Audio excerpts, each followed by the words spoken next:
Right, good evening everybody. Welcome to the LSE and welcome to this public lecture from the Ralph Miliband series on the future of global capitalism. I am Simon Glendinning, not David Held. David unfortunately couldn't be with us this evening, but I'm absolutely delighted to be given this opportunity to introduce our speaker tonight. I think I first encountered his mind in about 1994. I was getting ready for a job interview at Birkbeck, and it was my first interview, and it was in philosophy, which is good because I'm a philosopher, but it was in political philosophy, which is bad because I'm not a political philosopher. So a day before the interview, when I was sweating it a bit, I was given David's phone number and told that he might be able to help me. And I talked to him for about half an hour, and he told me absolutely everything I needed to know and told me what I needed to read. And it was like Political Philosophy 101 for job applicants. It was absolutely fantastic. Now, he would have got the job, but he already had one. At that time, he was in the Open University, where he worked, in fact, with David Held. I came second on that occasion, but I remained incredibly grateful to David, and it was, as I say, my first, but not my last encounter with his formidable intellect. Now, David left the Open University and is now a highly experienced sports writer, a broadcaster, and a journalist. He's the author of a completely brilliant book called The Ball is Round, A Global History of Football, and he also wrote the World Football Yearbook, which was published in 9 languages and ran to 3 editions. As a journalist, he's written for basically every newspaper that's worth writing for in this country, in The Guardian, The Observer, The FT, The Independent, as well as magazines such as The New Statesman and New Left Review. He's a regular reviewer of sports books for The Independent and the TLS. As a freelance reporter, he's worked for the BBC, for BBC Radio 4, for BBC World Service, where in fact he's been earlier today, including producing documentaries on football in Jerusalem and the politics of football in Kenya. But not only about football, he's also made a brilliant crossing continents programme on the explosion of applicants to the top universities from a small town in India called Bihar. And he's appeared on other BBC radio programmes, including The World Today, The World Tonight, The Sunday Morning Show, and Africa Have Your Say. And in addition to his extensive writing and broadcasting, beyond his life at the Open University, he's still involved with universities. He's taught sociology of sport at the University of Bristol and has run literacy programmes at both Bristol City and Bristol Rovers football clubs, as well as teaching sport, film and media at the Watershed Arts Cinema, also in Bristol, where he lives. So what's really unbelievably, completely astonishing is that there's only one person sitting next to me here. That lot of interests and background would have provided a good panel discussion. But no, we've got one person only speaking to the title of This Sporting Planet, Global Sport and Global Capitalism. Please welcome David Goldblatt.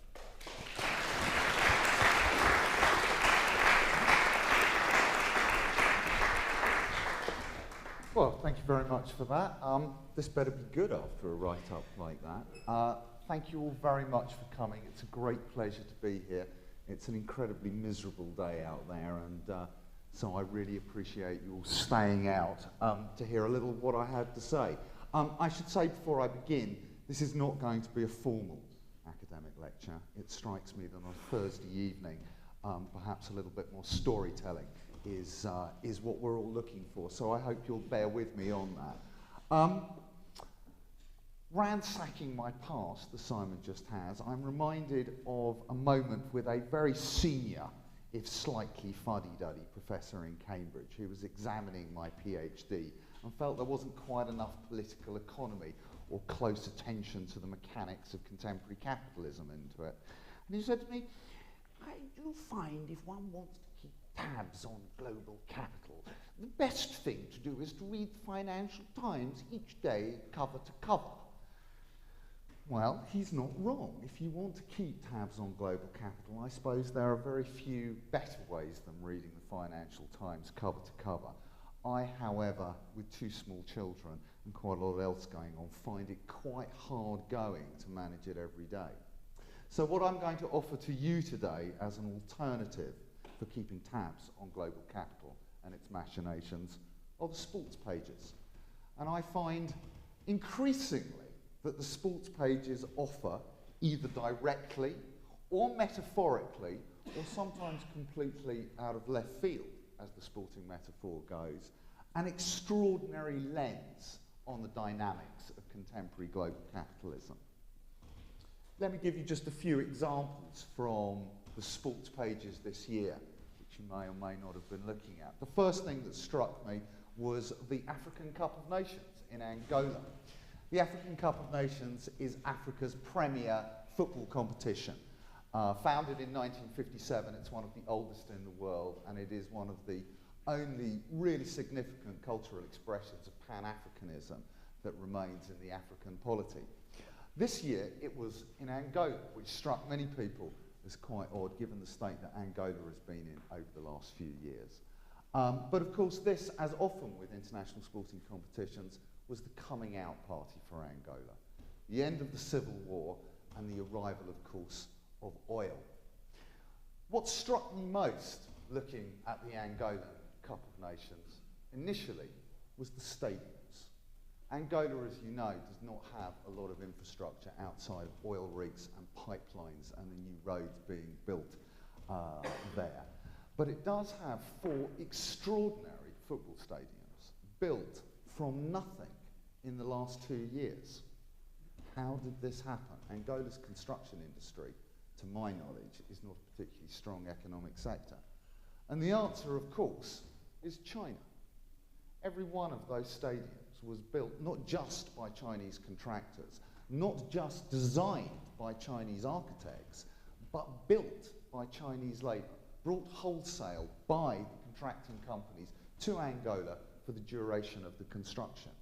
And more extraordinary than that is that this is just the tip of the iceberg of China's use of football, sports, and its immense capacity for building stadia in Africa. There are 15 countries in Africa today that have already received, are receiving, or are about to receive Chinese sports stadiums. Now, as we know, the Chinese state is no different from any other, and they are not doing this from the benevolence of their heart, but of course as part of their wider strategy of ensuring their access to governments and countries which have the raw materials that are required for their phenomenal industrialization. The other note it struck me in Angola, and some of you may have read about this, is that we will not be remembering Angola 2010 for the football, which was for the most part utterly dismal. Most teams performed, with the exception of the Ghanaians, below themselves. The Algerians completely and utterly lost their heads in their game with Egypt, and only some of the minnows showed us a little bit of class on occasion. What it will be remembered for, of course, is the attack on the Togolese football team, who were travelling from Congo-Brazzaville, Pointe-Noire, their training base, to Cabinda. I hadn't known much about Cabinda before Angola, but once again, a quick glance at the sports pages introduces us to the political geography of the world in an interesting fashion. Cabinda, for those of you who don't know, is a small enclave entirely surrounded by the 2 Congos, but part of Angola. It's a leftover from the Portuguese colonial era and the securing of bases across the Atlantic coast. What on earth were they doing, holding a football contest in Cabinda, 150 miles from anywhere in Angola, and phenomenally complex and difficult to reach for all of these teams and media and so on as part of the tournament? What, of course, is happening is a very public statement from the Angolan government about who runs Cabinda and where sovereignty lies, because, of course, Cabinda is not merely an enclave, but is the home to 1/3 of Angola's oil resources, all offshore, which have brought in an extraordinary amount of money to the Angolan economy And incidentally, one of the reasons I didn't go to Angola is, have you ever tried to book a hotel in Luanda just at the moment? It's going to cost you something in the region of $1,000 a night. Hyperinflation from the oil economy for you. On their way to Cabinda, the Togolese were met by an armed party at the border, just inside Cabinda. A 30-minute gun battle then ensued with their Angolan guards, and tragically, 3 members of the Togolese squad, 2 players and 1 coach, were killed, others were injured. The Angolan government, incidentally, are totally culpable because they knew exactly what was going to happen. And it is also an object lesson in awarding mega events, because of course CAF, the Confederation of African Football, who had to make a political call and decide whether Angola and Cabinda were safe for international tournament football and the gaze of the global media, failed to notice that the peace treaty that was signed in 2006 in Angola between the Angolan government and the resistance and independence forces in Cabinda, who are known as FLEC, which always strikes me like something out of a James Bond movie, FLEC. They signed a peace treaty. What they didn't notice was who the peace treaty was signed with. And the peace treaty was signed with an ex-rebel who was at the time languishing in a Dutch prison, sprung from that prison by the Angolan government and turned into the representative of the Cabindan liberation movement. He duly signed the peace treaty. Nobody else signed the peace treaty, nor was there a process of amnesty or disarmament. And the man was then installed as the Minister for Human Rights in Angola. He obviously wasn't looking too hard in Cabinda. Just to begin with, as you can see, just a simple story, a silly football tournament in Africa, and suddenly the world of China in Africa, infrastructural development, liberation movements, the nightmare that the oil economy brings is laid out before us. English football has also been exercising me in terms of the way in which capital works. And I don't know if there is a better example of the overweening self-importance and arrogance of the financial class and business class in this country, married with their stupendous incompetence and the total and utter failure of any form of regulation than the current state that English football finds itself in. On the one hand, we have had, what is it now, since 1992 and the creation of the Premiership, almost 20 years of uninterrupted growth, the expansion of commercial income streams, an enormous quantity of money flowing into English football, so that it is now, without doubt, the richest football league in the world, and closing in on the bear mouth that is the NFL, an $8 billion a year business in the United States. And yet, after effectively semi-privatising what I consider to be the national treasure, which is the Football League structure in this country, and taking it into their own control, after receiving this gigantic quantity of money and exposure, what do we find? We find unsustainable levels of debt. We find an array of exotic, impossible financial mechanisms by which debt can be massaged and managed, a succession of foreign owners who have allowed these clubs to change hand, and who in the process have frankly ripped them off.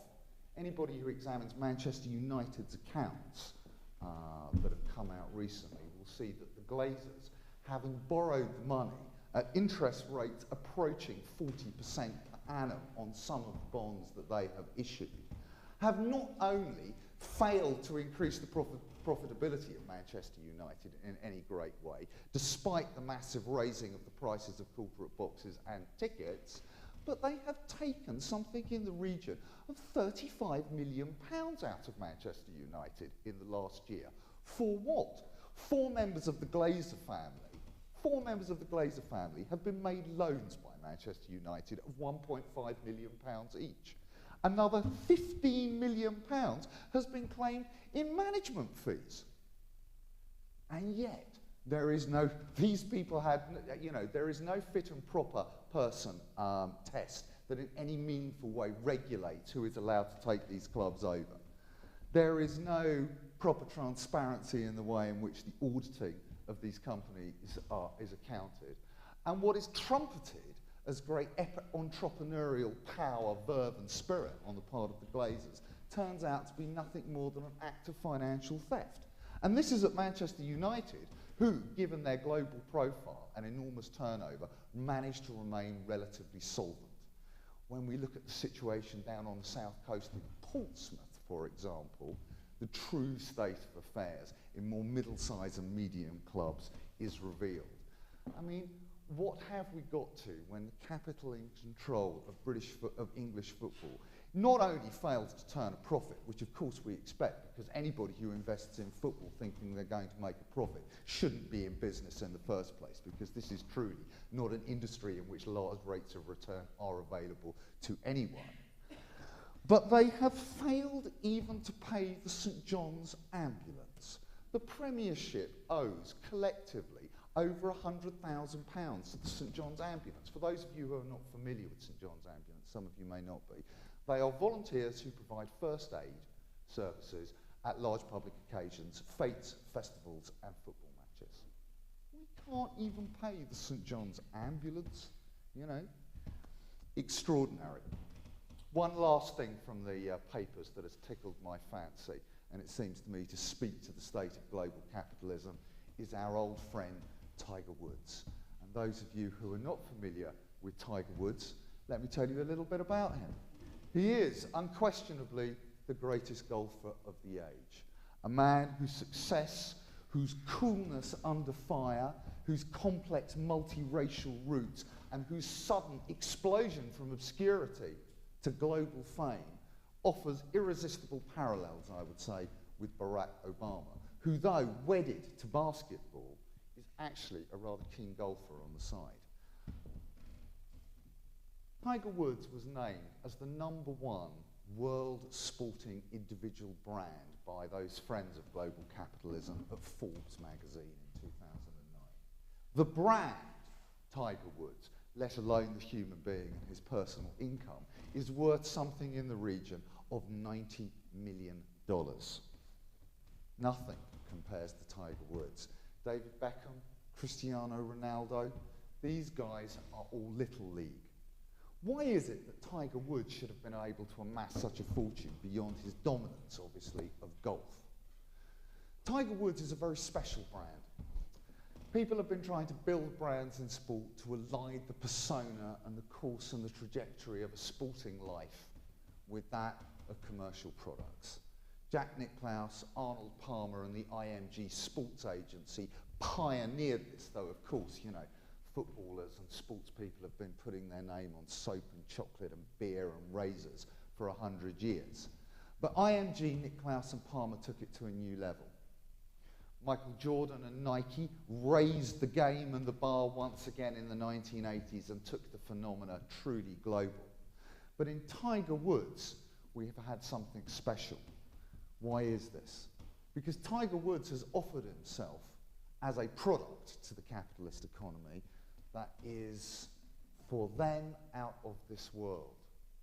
Focused, relentless, dynamic, imperturbable, unemotional, highly instrumental. He is the perfect sporting icon for business class, for the club class age. Tiger Woods fits the bill. What sports person can we think of that has got a sponsorship not from a razor company or a company that sells to individual consumers, but from Accenture, a company that sells ways how to sells methods to other companies on how not to pay their tax and how to fire most of their staff?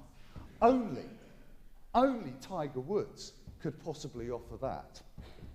When I look at the fate of Tiger Woods in recent months, you, I'm sure, all know that he had a rather bit of an accident in his SUV with a fire hydrant in the gated community in which he lives in Florida. His personal life has unravelled. It is not our purpose to go into the details of that, though. Please ask me questions later if you choose.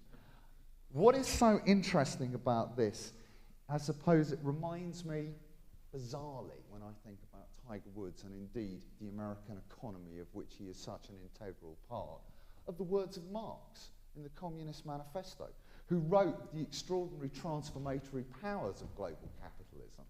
All that is solid melts into air. All that is holy is profane. And man is at last forced to face soberly the real conditions of his life and his relationship with his fellow men. And it struck me, yeah, he must have been thinking of Tiger Woods. Because I was in Milan airport, and I passed an Accenture advert, and there's Tiger in the rough, like this, cool and determined. And it said underneath, what happens next is up to you. And from behind me, I heard a voice shout out, what happens next is you crash your car, mate. In an instant, the carefully crafted synergy between international corporate brands and a sporting life worth hundreds of millions of dollars destroyed. Nothing. He will never, ever, ever be taken on by those guys again. We'll see what Gillette and the rest of them do.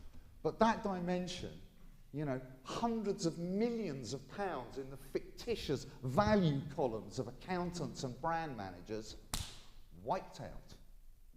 It also tells us something, it seems to me, about the nature of the capitalist economy, not just in America, but everywhere, but most acutely in America. And those of you who know Richard Sennett's work and the work on the corrosion of character under advanced capitalism, is that Tiger Woods represents, and why he was so successful, is that he represents a mode of being, those real relations that Marx talked of, where the skill set required for success in many aspects of American and indeed corporate life all over the world is a relentless instrumentalism and what I consider to be a pathological level of self-mastery of the emotions that is only bought at the price of the corrosion of the capacity for intimacy and a stable and balanced sense of self. And everything that I have seen about Tiger's range of addictions seems to point to precisely that. I could go on about Vancouver, but we'll go on. There's probably enough Vancouver for you guys at the moment. I have no idea what the time is, by the way. Oh, I got 30 minutes. Oh, okay. Oh, good. I got a clock there. Sorry about that. I had no idea I had a clock. It's easy, in a way, to take sport as a model and as a metaphor and as a lens for what is going on in the world of global capitalism. And it is not difficult, from the political position from which I start at any rate, to find all the usual pathologies and problems with capitalism in the realm of sport. Capitalism and money, although utterly essential if you want to put on the circus and you want to see the show of global sport, also carries with it a range of negative consequences. Some of them are aesthetic and about the nature of the spectacle. I, for one, am increasingly annoyed to the point of frustration and screaming that the people who run football in this country have decided that we don't want to listen to the crowd anymore. What we want to listen to before the beginning of the game is a series of third-rate pop music that nobody in the crowd wants to listen to, and adverts. Well, I have to tell you, that's not what I'm going to the football for.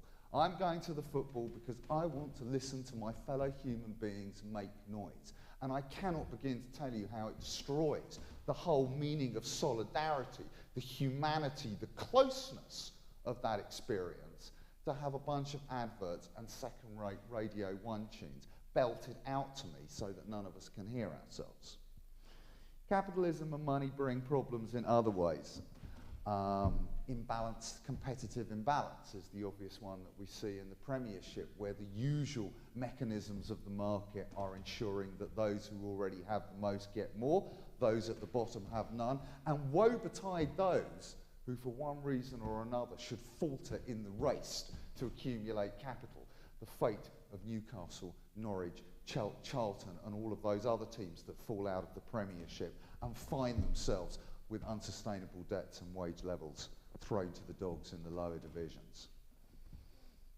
in a way, it's an easy set of arguments. What I really wanted to talk to you about today, and to talk about to myself, I suppose, because I've been thinking about it so much, is whether sport offers any resistance to these things. I mean, one thing you've got to say with global capitalism, for all the bad, all the downsides, it's very good at generating resistance.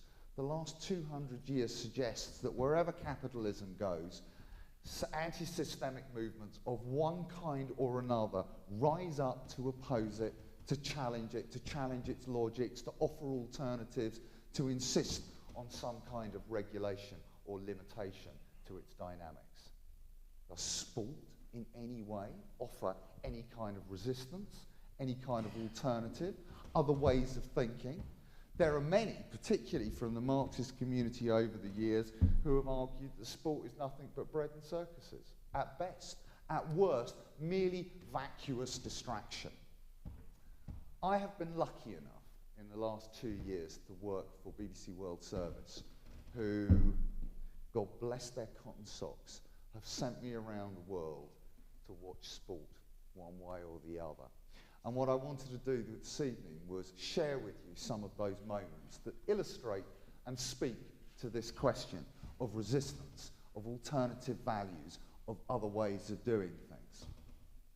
So let me take you through some of the trips. The first thing to say, most definitely, is that while sport, it's not entirely clear that sport may offer an opportunity for resistance, it sure offers an opportunity for bad behaviour, racism, hatred and xenophobia.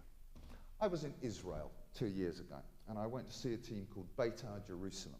And Beitar Jerusalem caught my attention because I was reading a Reuters wire that said fans of Beitar Jerusalem have been appearing on contested hilltops around East Jerusalem with settlers. The settler movement plant their orange flags, the Beitar Jerusalem fans plant their black and yellow flags that the team plays in. I thought, who are you guys? So I had a little look around, and it turns out the previous week, the whole of Israeli football had held a minute's silence in memory of Yitzhak Rabin, who had been assassinated 12 years beforehand, just after the signing of the Oslo Accords. Every stadium had remained silent, but for one. And at Beitar Jerusalem, not only did they break the silence, but they sang songs in praise of Yigal Amir, the settler who gunned Rabin down. So I thought, well, I better go and take a look at you guys. I went to see Beitar Jerusalem, who have their roots in the Sephardi community. Beitar, I mean, you may or may not know, but Israeli football is pretty much divided up between Beitars, Hapoels, and Maccabees, which have their original roots in the different elements of the Zionist movement that founded the State of Israel in 1947-48. Beitar were always from the right, much more extreme nationalists, whereas Hapoel was the movement of the trade union movement of the left. Maccabee were in the middle. So you have Maccabee Tel Aviv, you have Hapoel Tel Aviv, but you also have Beitar Jerusalem. And Beitar over the years has come to be the party of the football team of Likud. It's pretty much in the contract if you become leader of Likud, even if you don't like football, and everybody tells me that Netanyahu really can't bear football. But you've got to fake it for Beitar, and even Bibi shows up to see Beitar when required. So I go with these guys to an FA, what's the equivalent of like a third round game in the FA Cup, and they're playing Ahi Nazareth. Ahi Nazareth, well, Nazareth, like many cities in Israel, is actually two cities. There's the new Nazareth, which is Jewish, which is up on the hill, and then there's old Nazareth, which is down at the bottom of the hill, which is a mixture of Arabs and Christians, predominantly Arab. And Ahi Nazareth, it's like going to see, I don't know, Manchester United versus Walsall at Walsall on a cold Tuesday night. So I go to see Ahi Nazareth, and you know, immediately you get there, you're in Arab Israel. How do you know? Because you've been on a 6-lane motorway, perfectly lit, beautifully surfaced for the previous hour, and suddenly you're going, oh, where are the lamps? Where's the pavement? Where's the guttering?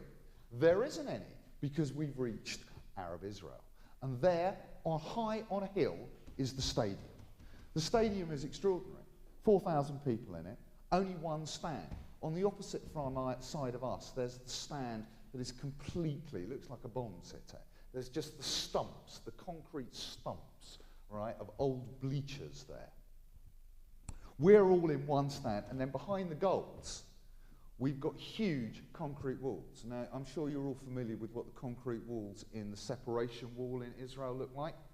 I think they got a job lot at Ahi Nazareth of the same concrete blocks with the barbed wire and stuck them behind the goals.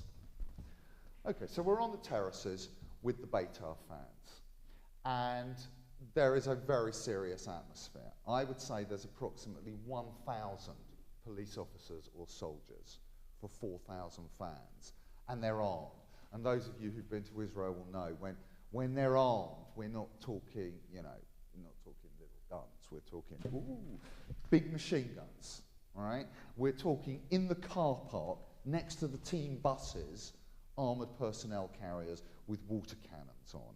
And I was informed when I was there that the most senior police officer in the whole of the north of Israel was personally in charge of the event. At which point I turned to my producer and said, Anna, have you ever been to a football game before? And she said, no, it's my first. What a fantastic baptism of fire. So we walk into the stadium, we're on the terraces with the Beitar fans, and emotions are running even higher than usual in Israel. I did realise emotions do run high. And the previous week there had been a shooting at a yeshiva in Jerusalem, and nine students of the yeshiva had been gunned down by a previous, an ex-Palestinian employee of the yeshiva. And a minute's silence had been kept in every football stadium in Israel, but for, of course, Ahi Nazareth Stadium the previous week, where they'd sung songs in praise of it. So the cycle of hatred and fear and retribution continues. The Minister of Sport is present on the pitch with the Ahi Nazareth management, and they make a peace offering. Extraordinary. They make a peace offering to the Beitar fans. And this is all announced on the microphones and all of that. And they bring two great big trays of baklava, yeah, the cakes, to the wire. And they hand it over to the wire, so it's like, you know, peace, guys. So of course I'm hungry at this point. I have to say, you know, the standard fare at the it's all a bit acidic and a bit kind of olive and weird beans for me, as a kind of as an English with an Englishman's stomach. So I see the baklava, and like me and all the fat guys are going, yeah, give us the cakes. So we're all eating the cakes, and suddenly this massive argument breaks out. Huge argument, right? And like nobody's eating the cakes anymore. I've got someone translating, and it turns out they're basically saying, can we accept this piece? Can we accept this gift? An argument ensues. And then the biggest of them suddenly stands up, and what he barks out in Hebrew with the baklava above his head is, we don't eat these are from the trash people.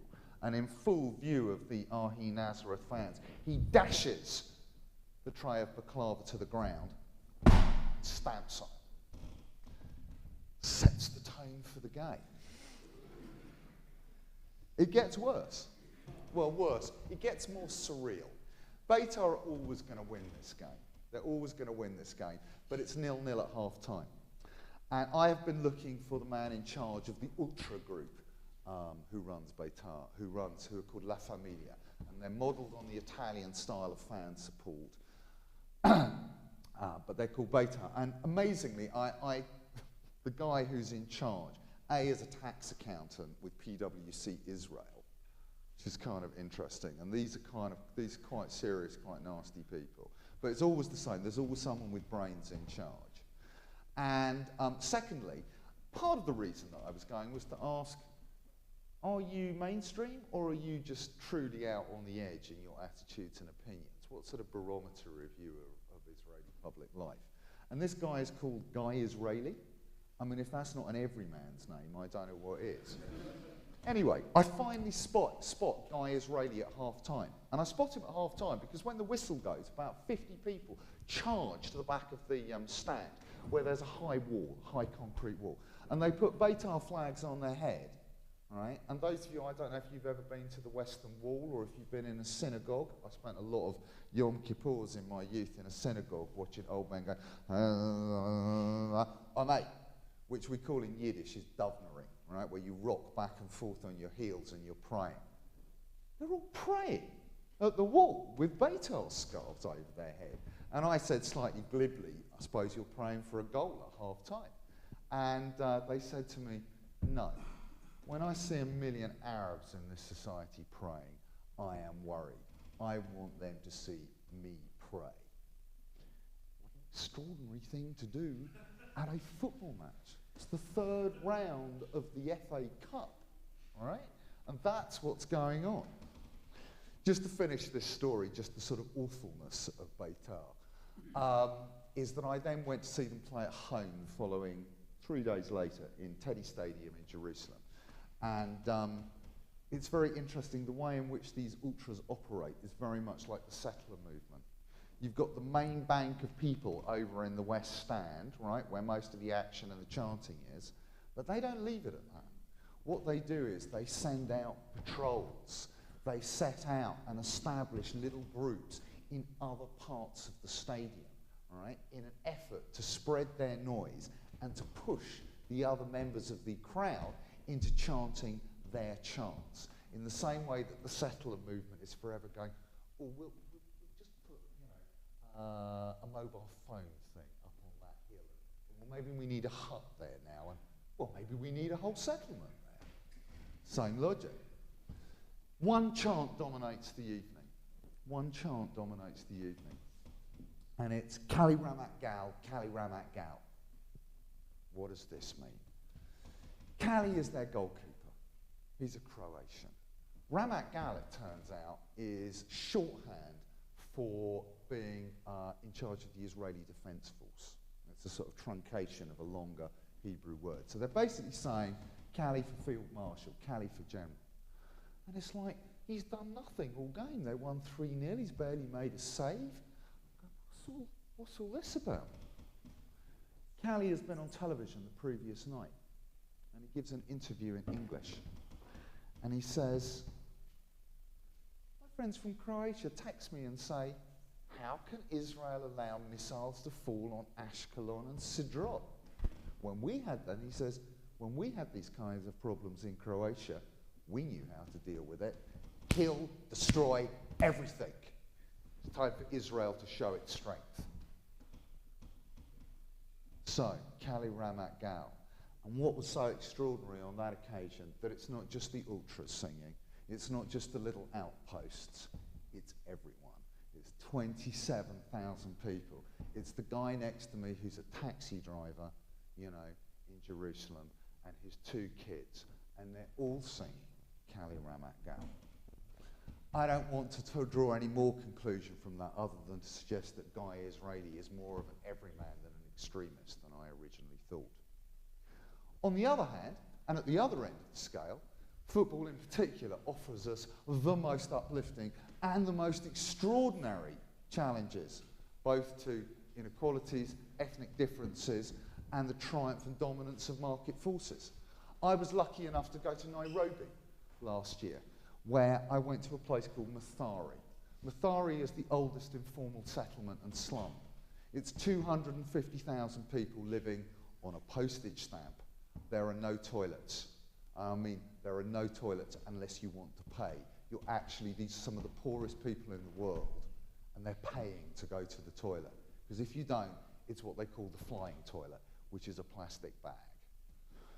Mathari, 250,000 people in this nightmare valley, rising smoke and filth rising out of it. But Mathari is home to, without doubt, the most successful NGO in the whole of Africa, the Mathari Youth Sports Association. 20 years ago, a man called Bob Munro, Canadian UN worker, is walking through the slums of Mathari, and these kids say, can you be our referee? Can you be our referee? And he says, well, I'll be your referee if you help me clear all the shit, and I do mean shit, off of this little patch of grass where we're going to play, this patch of dirt.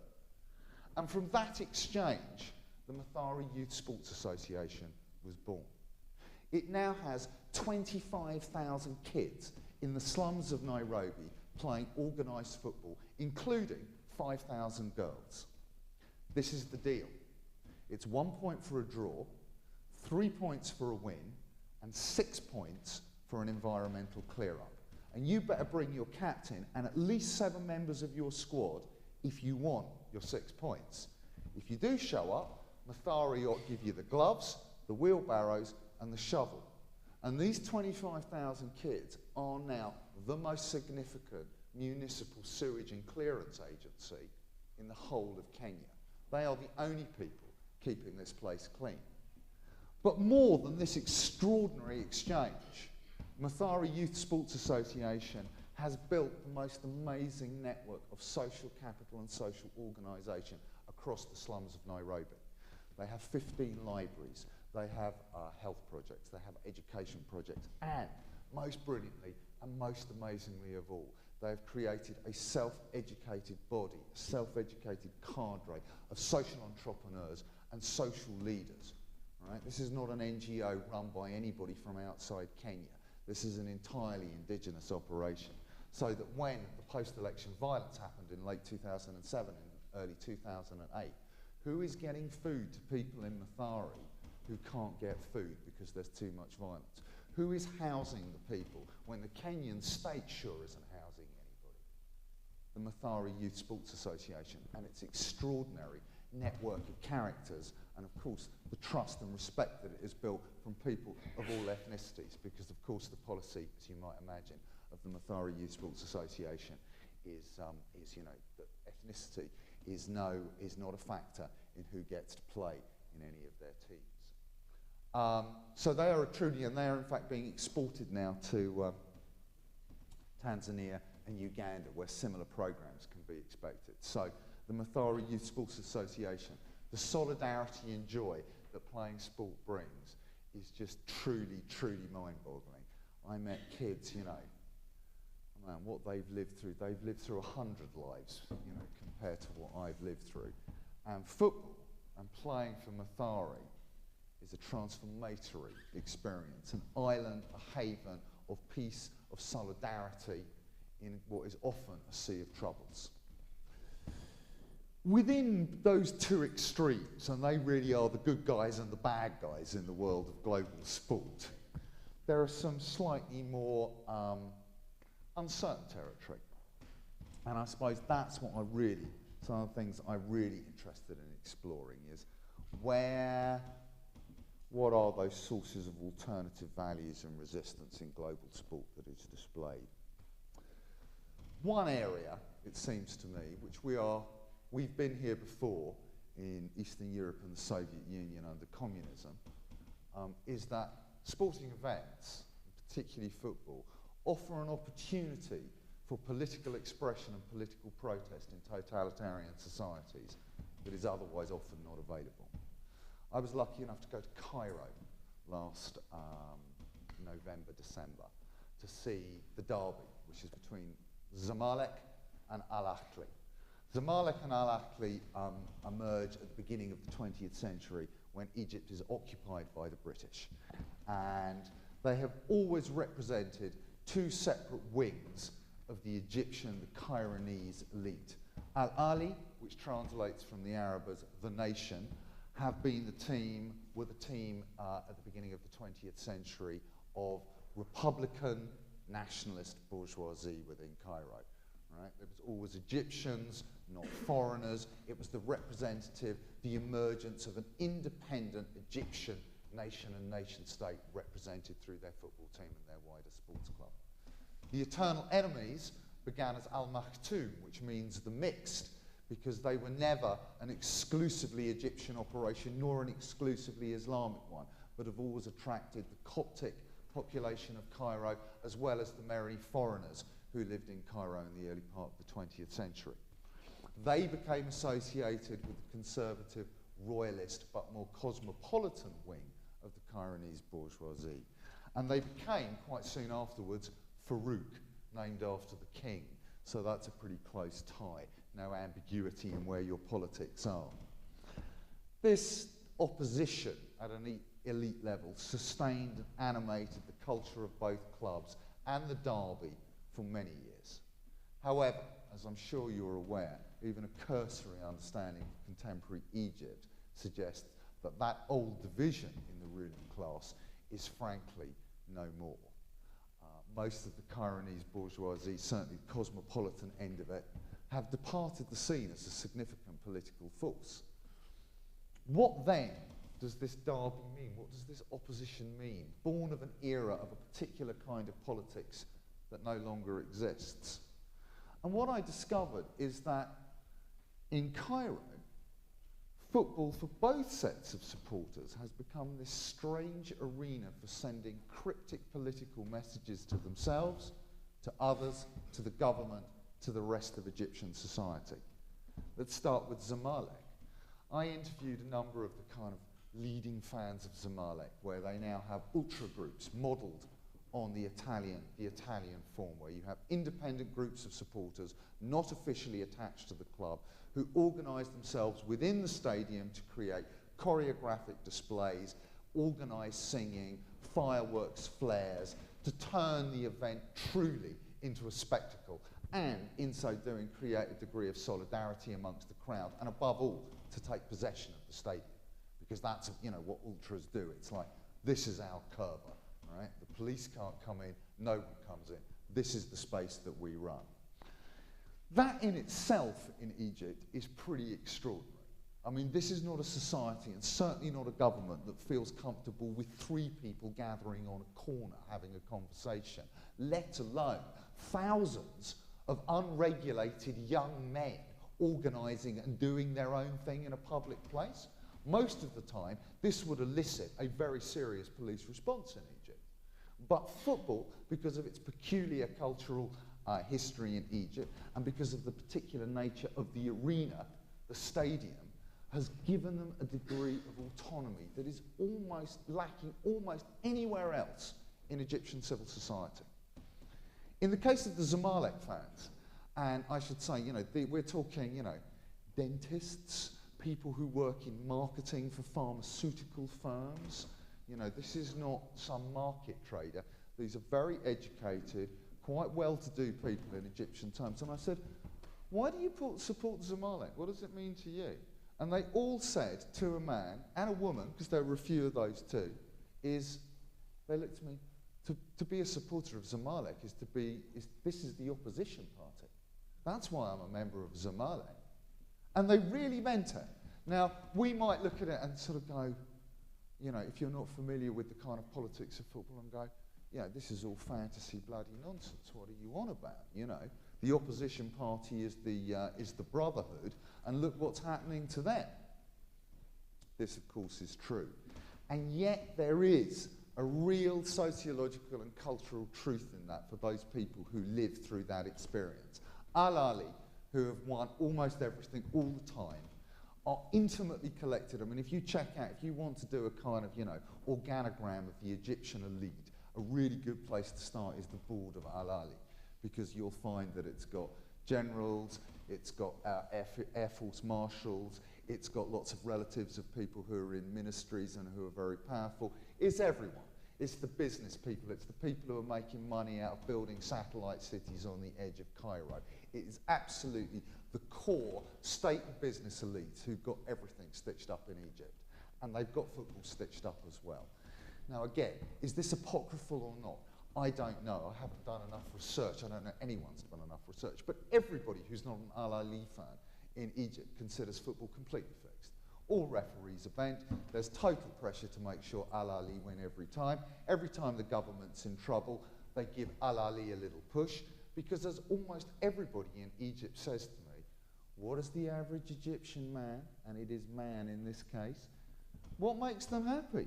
Nothing makes them happy. The economy sure isn't making them happy. The life in Cairo is not making them happy. The government's not making them happy. Only football. And anyone who doubts the capacity of football in Egypt to raise the emotions and put people on the streets, check out what happened when they played Algeria in their World Cup qualifier in a couple of weeks before I was there in November 2009. Just as an illustration of how how immense a sporting event can be in a country.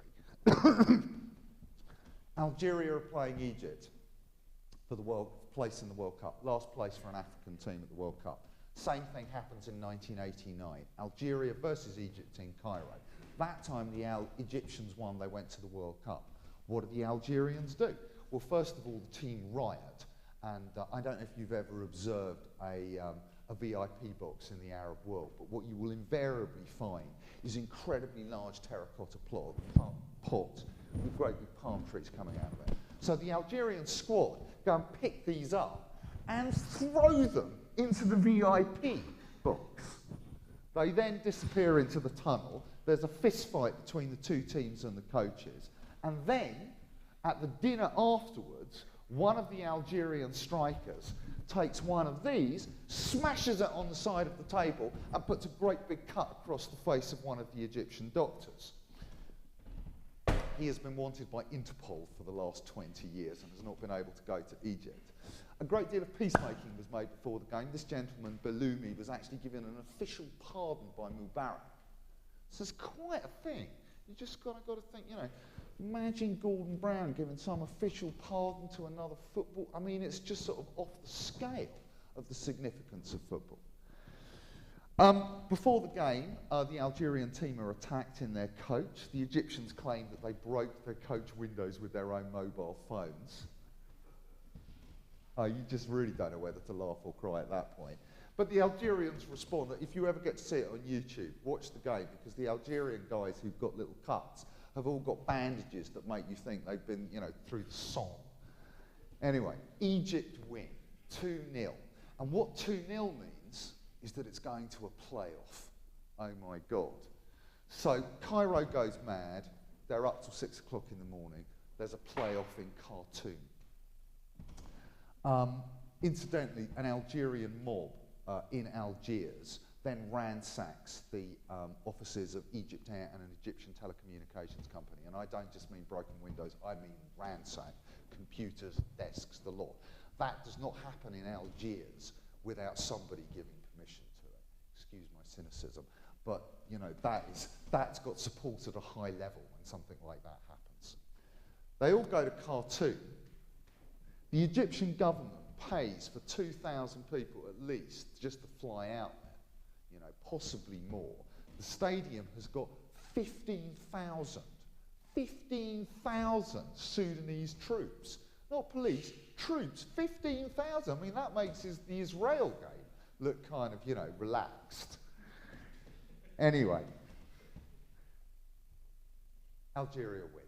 That's the story of the game. There's one shot, they're better. The Egyptians, they've blown it because they did it in Cairo and they can't do it again.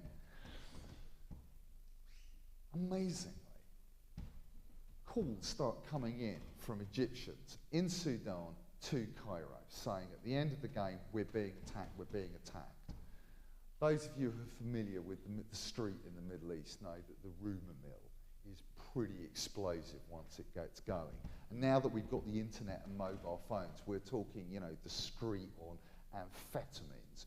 By 2 o'clock in the morning, the whole of Egypt is convinced that 37 people have been killed in Khartoum by rampaging Algerian fans who are actually either Secret Service personnel who've been flown out there or are hardened criminals released from prison by the Algerian government precisely for the purpose of the riot.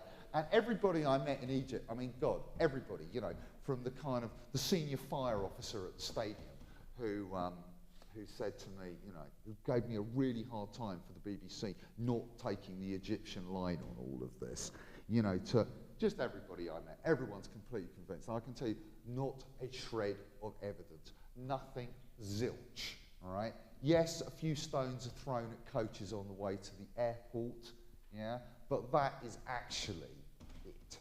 There is no more. However, the 2,000 people who marched on the Algerian embassy and attempted to burn it down, but for the intervention of the police in Cairo, is for real. Mubarak is actually in Parliament speaking about this the next couple of days. I mean, again, it's hard because football particularly is so depoliticised in this country, it is hard to imagine just how central to cultural and political life this stuff is. All right, that's the Cairo. The Cairo, that illustrates it. Just to finish on that, the Al-Ali Ultras, they were really interesting. Do you know who these guys were who met us in a clandestine fashion? They're all MBA students at the American university or the German university with very powerful connections to the elite, a lot of money, speak better English than me, and definitely got a fancier laptop than me. And these are the guys who are actually running it. And I pressed them, you know, what is it, you know, what's driving you here? I know you love Al-Ali, but, you know, what's going on? And we were talking about the kind of conflicts they have with the police, and they'd been to Ismaili, which is up near the Suez Canal about 3 months before. And this is worth seeing on YouTube. Put in Al-Ali Ismaili, all right, or Ismailia, I think you pronounce it. They had let off something in the region of 500 naval flares. I don't know if you're familiar with the naval flare, all right? Don't think like little. We're talking the flares you need for a very big ship to see you. So we're talking huge. They let off 500 flares. You've never seen anything like it, and nor had the Egyptian police.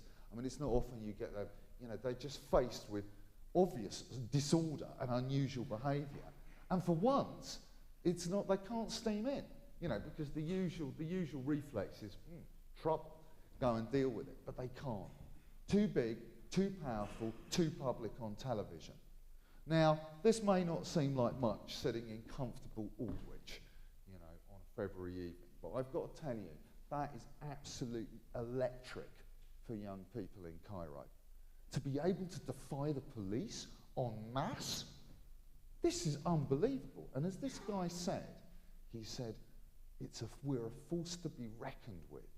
And in a society where so little of civil society is allowed to organise, where there are so few options, actually being a football ultra and taking the police on in that fashion is the ultimate expression of a political freedom, a political aspiration for a different kind of society.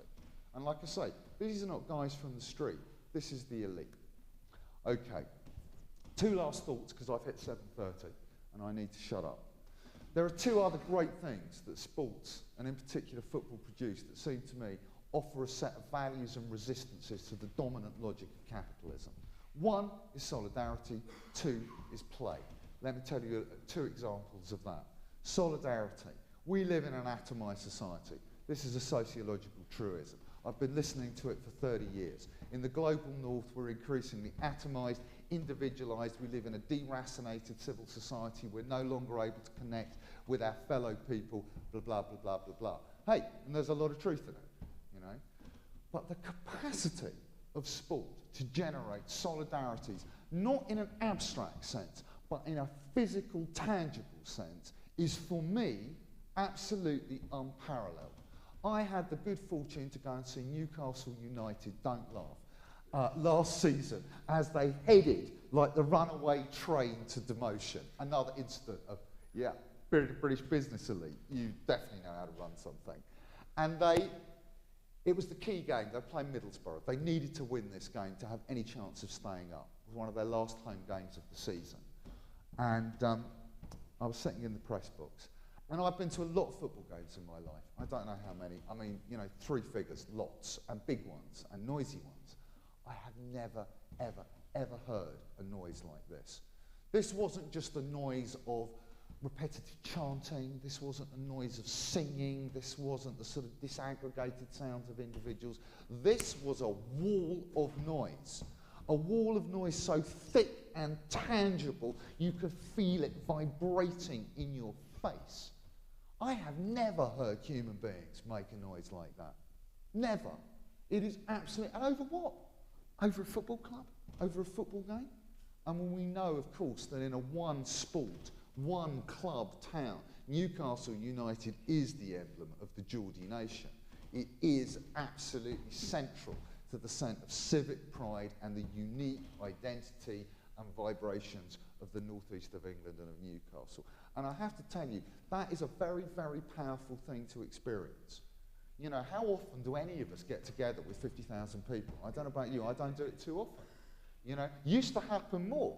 You know, people, it was much more of a mass society. This was, and it just struck me that the capacity of human beings to organise themselves in a collective fashion and a solidaristic fashion just knows no bounds. How and under what conditions those kind of solidarity can be turned into a political project? The $64,000 question. And as we know, football fans are fickle political activists, difficult to mobilise, difficult to unify, and difficult to find the right enemy against which to turn them. Nonetheless, the potential is truly extraordinary.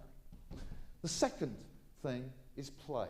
If anything blows the logic of capitalism out of the water, it is surely play. Because what is play? Play is for pleasure. Play is for no purpose at all. Play only has its own logics, and the moment you try and buy play, or you try and buy winning, it turns to ash, you know? Money eats the ethic of play if it takes it too far. Of course, that's the balancing act of all professional sport. Where's the line? We want the money because, hey, I don't want to watch a game at Hackney Marshes, not too often anyway, because frankly, it's no bloody good. But someone's got to pay for the circus, but where are the limits? And the limits are constantly being encroached. World Cup 2006 in Germany. Frankly, it's like a multinational business conference. You know, it's beautifully organised, it's smooth as silk, but frankly, it's deathly boring most of the time. And it's incredibly corporate. I walked out of the station at Hanover, and I was just assailed by corporate logos. And on the walk from the stadium to the fan fest, sorry, from the station to the stadium to the fan fest, there's nothing but corporate logos. You want to play a game, you've got to play the continental, stick the ball through the tyre game, all right? That is what's on offer. I get to the fan fest, which FIFA have established, these fan parks with big screens, good thing, you know, bit of an extensive search to get in. We get in, and we're waiting for the Brazil-Ghana game to go up on the big screen. We're going to see France and Spain later. Loads of French people, loads of Spanish people. And do you know what? We're all slightly sitting around drumming our fingers. We're having a beer and the weather's quite nice, but it's like, is this what we came to the World Cup for? Is to look at corporate logos and buy crap from, you know, from Visa card? Surely not. And then, the best thing that's ever happened to me at an international football tournament, like a miracle, somewhere, someone's got a huge, great beach ball, not like a little, like a big beach ball like this, and they flip it into the air. We all watch it go up. And of course it lands on a table and people flip it. And it goes to the next table. And then they flip it back and we all start laughing. And I tell you, for the next hour and a half, there's about 400 people and it gets hysterical. Everyone's now trying to invent more and more ridiculous ways of flipping this ball. You know, there's drunken Spaniards doing handstands on the table, trying to do it with their feet, people making a big... And it's so playful, because that's what we were all desperate for at that moment, was that sense of the glorious stupidity and pleasure of flipping a ball around while you have a beer in the sun. And that is a set of values, that is a set of attitudes that however much Continental and Visa and the rest of those guys try and colonise the world of sport is ineradicable. And somewhere in there is the force of resistance. How we get it out and what we do with it is another matter. Thank you.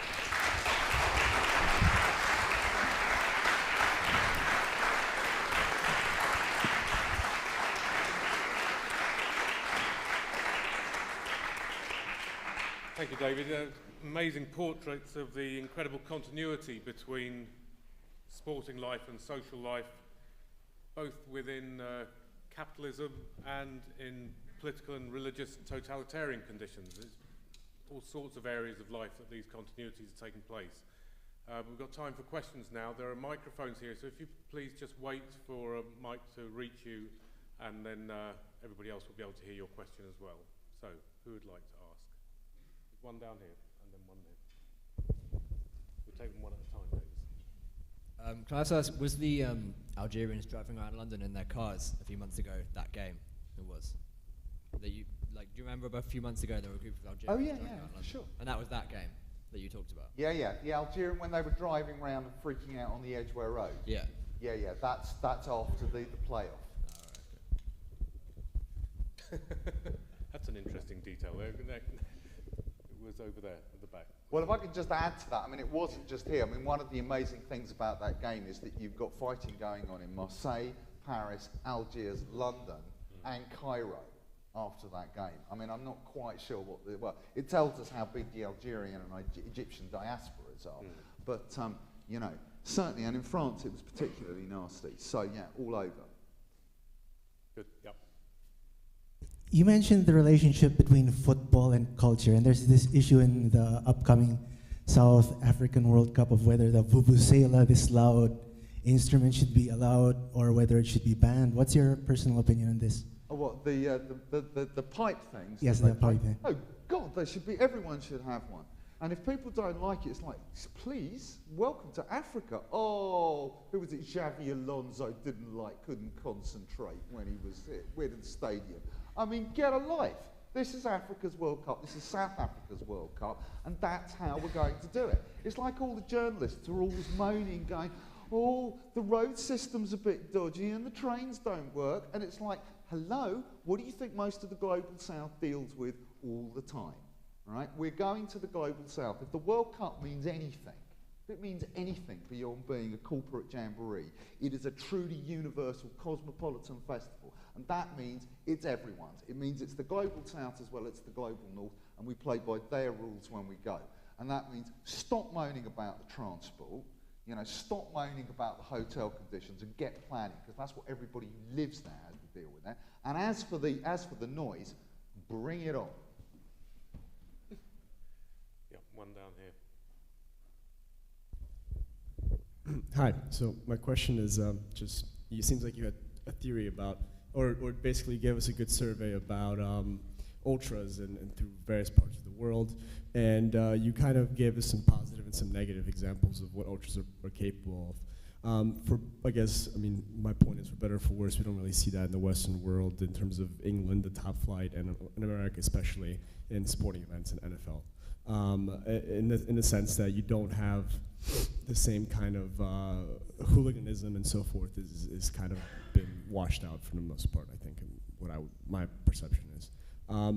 Do you believe that has anything to do with the commercialization of the sport, of the top flight, and especially I gave an example of England and the U.S., and I guess you can comment if that's a good quality or bad quality of commercialization of the sport. The fact that you have more families with money trying to sell to them, the tickets are being sold to them as opposed to young people that, you know, would just rather just, you know, protest or, you know. So. Can I just say, it's terribly hard to understand you all through the microphone. It's actually making it harder for me to understand what everyone's saying. So anyway, I'm not sure I caught all of that, so I apologise if I don't answer this right. Good commercialisation and bad commercialisation, place of the ultras. Look, I'm not a utopian about this. Like I keep saying, someone's got to pay up, right? So I'm not against a degree of commercialisation. I accept that there has to be a certain amount of advertising and sponsorship, and, you know, I'm not entirely against that. I think, you know, commercialisation in terms of sort of structural and organisational terms, I prefer American commercialisation through centralised leagues, centralised television contracts, attempts to kind of balance out the money. You know, as a variant of sports capitalism, there's a lot to be said for the way America runs it. And, you know, you look at the NFL, how many teams have won it in the last, you know, 15 years, the Super Bowl? Quite a lot, 10 I would guess. Similarly, MLB, I mean, you know, all right, the Yankees won this year, but, you know, that's only once, you know, and like when you can get a situation that Tampa Bay can come, you know, from absolutely nowhere and nothing and be the worst team in the history of MLB ever and then make it to the Super Bowl, fantastic. So I think there's a lot of really, really good stuff to be said about that.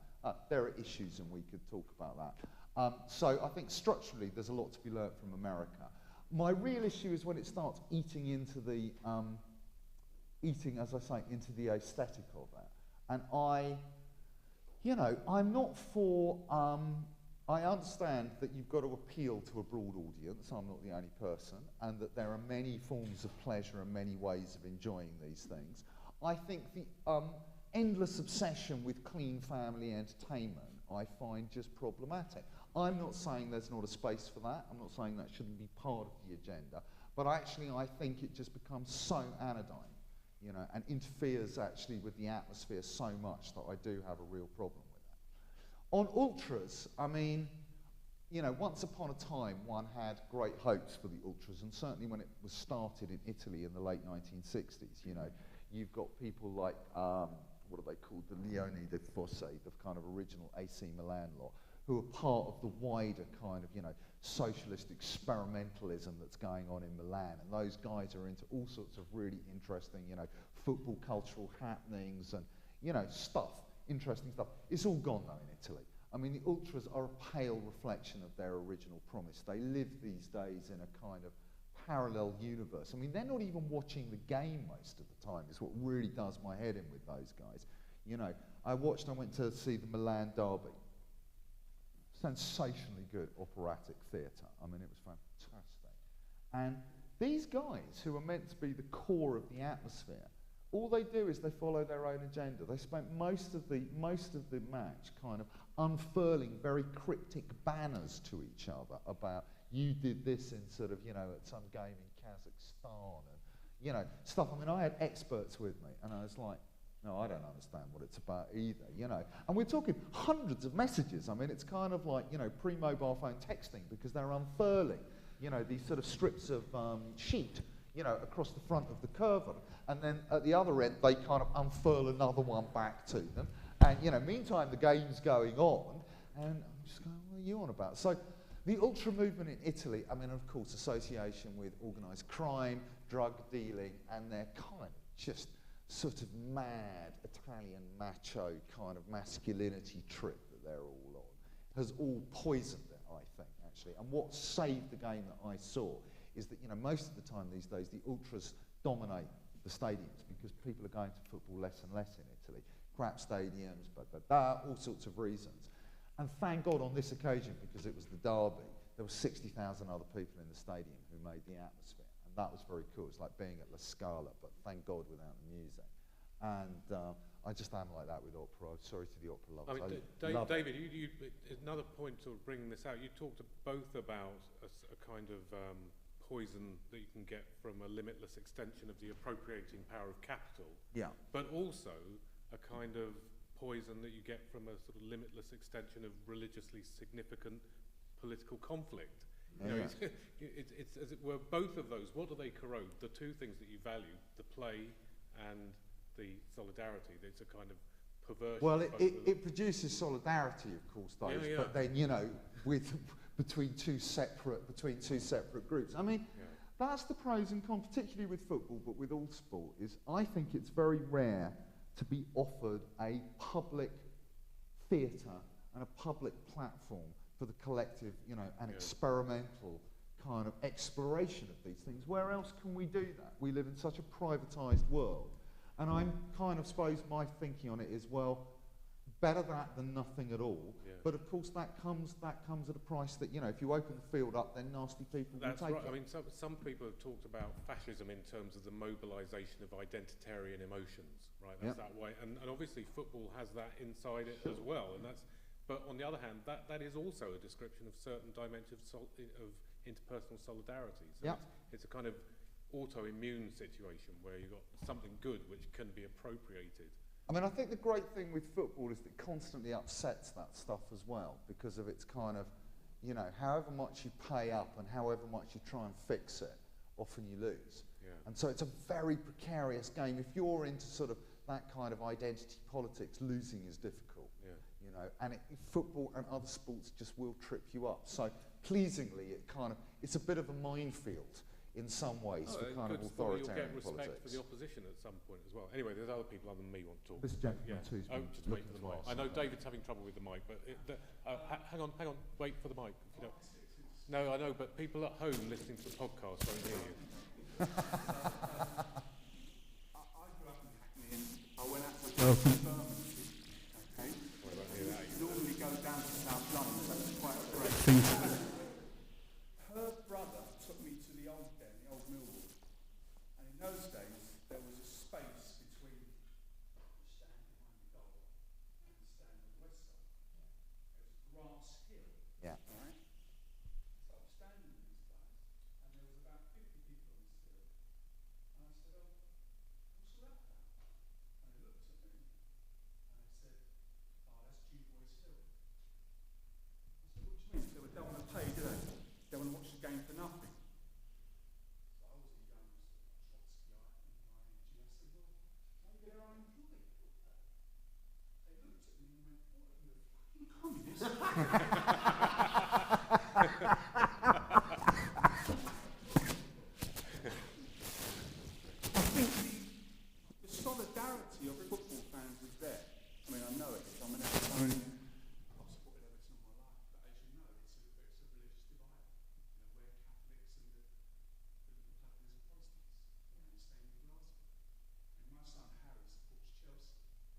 solidarity of football is very double-edged. Yeah. It unites those people that support that team, but it's mainly focused on a kind of schadenfreude. It's focused on a hatred of others, isn't it? Yeah, I mean, there's a lot of that, you know, there's no doubt. What I would say is, I mean, we paint football cultures as unidimensional at our peril, you know, because there are solidarities and there are oppositions. There is, you know, emotion fueled by hatred, but there is also, you know, there's also a sense of communality. I mean, it's not been built on, because of course the essential logic of the Football League and of football is we support our clubs, we hate everyone else, but there is also a sense, I would say, and this comes out, you know, in the fanzine culture, you hear it on 606, in that slightly wider culture, that there is a wider community of interest. That, you know, in the end, as much as we love Everton or Chelsea, actually, what is the point of loving Everton and Chelsea if you haven't got Tottenham or Liverpool to have a go at? You know, it's no good. It's like, that's when the logic of football differs from the logic of the market, is that it's no good getting rid of the opposition, because no opposition, you know, normally you would buy them up or put them out of business, but no opposition. So I think it's a complex cultural political field to enter around issues of racism. I mean, clearly, not just here, but everywhere. That has been a sort of, you know, there is unification and there is agreement and the sense of a wider football culture beyond your individual, you know, team support. I mean, it all strikes me, you know, is a national treasure, the Football League. I mean, in this country, particularly because it's 92 clubs. It's like, it really is a way in which, you know, Walsall and Carlisle and Plymouth and all of these places that are not on the map most of the time, we're all part of something bigger, you know, which is what really, one of the things that narks me so much about the Premiership is that, you know, there's some, you know, it's club class and economy class, and I think, you know, in terms of a kind of shared cultural institution like football is so profoundly wrong. So I take your point, totally. It's an obstacle and a problem, though it's also part of the pleasure of it. I mean, let's face it, we all love all of that as well. But there are also opportunities to build something bigger. And part of the thing, you know, who has? I mean, that's the interesting story, is that for most of the 20th century, all the attempts to build any kind of alternative unified fan structures and all of that have all failed. I think, you know, through the various social movements around issues of race or issues of gender, people like Supporters Direct who are arguing for alternative forms of ownership, we're realising, you know, football fans who are very unpoliticised, actually there are connections and similarities and other kinds of solidarities to be built. But like all political and cultural movements, you know, you've got to make it. It's not just going to spontaneously happen. So I'm a bit of, you know, I'm an eternal optimist on that, but I expect to be disappointed. A prisoner of hope. There's a question over here. Good gag, by the way. I'll definitely be stealing that. Yeah, I wanted to ask about, you seem to spend more time swanning around the world watching football matches than even I do. What countries you think offer a good model for the way football's run? And I wanted to offer one myself, which is Germany, which has huge crowds and a lot of enthusiasm and crap teams, but they still have 50,000 people cheering and so forth. You took the words out of my mouth. I mean, it strikes me that in Germany, you know, the good old social market, there it is. In Germany, you can't own a football club privately, right? You can only sell a small amount of it. The one club that floated on the stock market, Borussia Dortmund, got itself in a lot of trouble. There is no appetite for foreign ownership. There is no appetite for private ownership. There is a real effort to, you know, to keep prices down, and consequently the Bundesliga is the best attended football league in the world at the moment. The atmosphere is very pleasant most of the time. It's quite a bit sort of beer, sausages and denim, but that is, you know, that's German working class life, isn't it? And it's kind of authentic and true to that in a lot of ways. Is there a price to be paid for this? I mean, you know, ask them at Bayern Munich. They would say, you know, given the kinds of limitations placed on us, you know, how can we possibly compete, you know, in the international labour market? You know, it's sort of, and what I would say is, well, there's a choice. There is a choice here. I mean, maybe the choice is, you know, do you want a kind of egalitarian, popular, engaging, safe football culture that people can get into, or do you want to win the Champions League? right? But the price of winning the Champions League, it seems to me, is that you have to have billionaires owning your clubs, or you have to have incredibly uncompetitive leagues where everything, all the money and everything is concentrated in Manchester United and Chelsea, or Barcelona and Real. I mean, as a Tottenham fan, so it's less of or a Bristol Rovers fan, it's less of an issue. I say, fine, let's not win the Champions League. Let the Spaniards win it. I would rather have Germany's football culture, but with an English sense of humour, and not win the Champions League, than have the current setup, where only basically 2 or 3 teams can win the league and win the Champions League a lot. I mean, I say I don't want it, actually. Sorry, I missed that. You're a Spurs supporter. I am a Spurs supporter. And a Bristol Rovers supporter, now that I live in Bristol. So, for the real roots, you've got to go to Rovers. But that's the thing, people always assume it's always so much of the debate, particularly when the economists get hold of it, which drives me insane, is it's all about winning, right? Everything, the metric of everything is, can you win? Will you produce competitive teams? And I say, have you been investigating the Football League recently? Have you wondered how Bristol Rovers can possibly exist in a world where winning is everything? It's like, hello, the economics profession, wrong, that's not what it's about.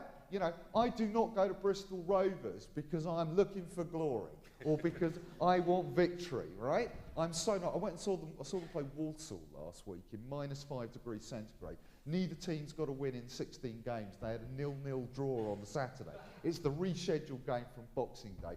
It's the worst game of football I've seen all season. Rovers wake up for 3 minutes at the end, get a penalty, miss it. Walsall win 1-0. And the whole crowd, I can see everybody's on the edge of their seats, but not because they're excited, because they just want to go home and get out of the cold. But I'll be going again, because that's what I go for. I go for that kind of, a lot of amusing Bristolian banter. I go for the evening out in Bristol. I go for the fun of it, And that's what, so, in answer to your question, there are better cultures. They do come at a price. We have a choice. We have assumed in this country all the time it's only about maximising profit and it's only about winning. And it's not. Very good. Okay, at the back, yeah. One of you with a decent mic. I can perhaps start. It's about the Premiership. And I was interested to hear what you said about the German League, and would wholeheartedly agree with you that perhaps to keep out billionaire foreign owners would make our league very much better league, although we might not win the Champions League as often. I realise now why you have not mentioned Arsenal. It is because you're a Spurs supporter. The inevitable consequence of free market in global football is that the strong and powerful and rich get stronger, richer and more powerful. How can we avoid that? And if we are to ban foreign billionaire owners, how can we have the transition as we've already got some? Thank you. I'm not against foreign owners per se. I mean, it's not an issue of nationalism or xenophobia, really. I'm against all private owners. I mean, my starting point is, what are football clubs? The sure ain't the stadium because it changes. Sure isn't the players, isn't the directors. What are they? A football club is the accumulated cultural capital and historical memories of the group of people who have chosen to invest their time, their energy and their love in it. That's why Manchester United is worth anything, is because a lot of people love it and have invested their lives into it. And I just think, and this is a commodity, this can be bought and sold, this is the most insane exchange I have ever come across. It makes, like buying blood for transfusion, look sensible. So I have a profound problem with all forms of private ownership of football clubs, full stop, rather than just foreigners. And I think that is absolutely essential. I mean, what can we do about the Premiership? You know, in a perfect world, I mean, in a perfect world, I think you have to look at, you know, elements of the American model. It's worth noting, I mean, part of the reason the American model works so well is the draft, right, which allocates the best players to the worst teams, which is so like LeBron James ends up at, is it Cleveland, okay, who were like, you know, Nowheresville. So it's like, you know, Wayne Rooney arrives and the head of the Football League goes, you, Southend. Well, it sort of is, isn't it, really? And, you know, the problem is that, you know, with a global, that only works for Americans, of course, you know, and they can buy Dominicans outside of the draft. So there's a problem following that model, but there's a lot to be said for that. I mean, I think, you know, the whole debt thing's got to stop, right? And Platini is putting his foot down. So anyone who's in debt is not going to be in the Champions League. So the nonsense that's been happening, I mean, which is why Abramovich has said, okay, it's not debt. I'll take shares in Chelsea, having pumped in 400 million. That's got to stop. All of that business has got to stop. And all of, you know, we have to have absolutely lethal, laser-like levels of transparency and accountability.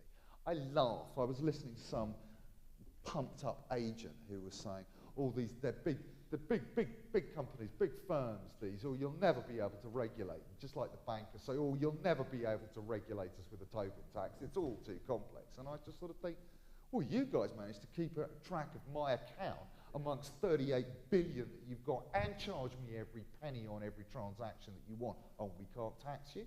Same with the football clubs, you know. The claim is, no, it's all too difficult. This is crap. Absolute crap. I mean, all of these businesses actually are complete Mickey Mouse businesses anyway. 250 million, you know, turnover at Manchester United. Ha, ha, ha. My little Tesco Metro round the corner's taking that in a year. Never mind Tesco's itself. I mean, that makes me laugh. They're all such big businesses. You know, it's chicken shit. It's chicken shitters businesses, and that's the big ones, let alone the little ones. I mean, Bristol Rovers, bloody hell, you know. So the idea that they can't be regulated and they can't be made transparent and they can't be brought to book, this is about political will. This is about political will. And, you know, governments can't intervene. My ass. You know, this is easily dealt with. You just need to pay some money for some decent forensic accountants to look at it. Beyond that, we've got to look at the division of the money. You know, we've just got to look at the division of the money through television and through winnings. And the Champions League, they've got to think about that because that introduces because there's so much money to be made from it, and it's so madly skewed. You know, in 2004, Manchester United, right, who were beaten by Porto, wasn't that nice when Mourinho jumped up and down on the line, right? Porto win the Champions League, United are out in the round of 16. Who makes more money out of the Champions League? Manchester United. You know, Porto win it and they win less, but Man United have got a big market, you know, a big TV market. So we've got to address ourselves to the way the television money, which for most clubs is still, you know, the main bit of it. We've got to address how that is divvied up. And again, I think that can be, well, we're into difficult political territory, but I think pressure has to be applied to change that. You know, the limitation of amounts of debt, openness and transparency. I mean, I think at the very least, what we can do in the short term is we can insist that every football board, every board in the country has a fans representative that is elected. You know, and what, you can't find the constituency? Make it season ticket holders. Right? Let's start there, because they're an easy constituency to find, easy to poll, not expensive, and probably reasonably representative of the wider constituency of fans. So I would, you know, it's just like Germany, you know, the idea that you would have a board in Germany without a member of the trade unions on it, it's just not in the universe. And I just think that's where we've got to, you know, that's where we need to be starting here. I mean, you know, I don't have all the answers. It's a debate. I'm going to have to blow the whistle at this point. Do that. Tonight's attendance has not been 50,000, but 100 people at the Aldwych on a rainy Thursday night are very grateful to you for another kind of very serious play. So thanks, David, very much. Thank you.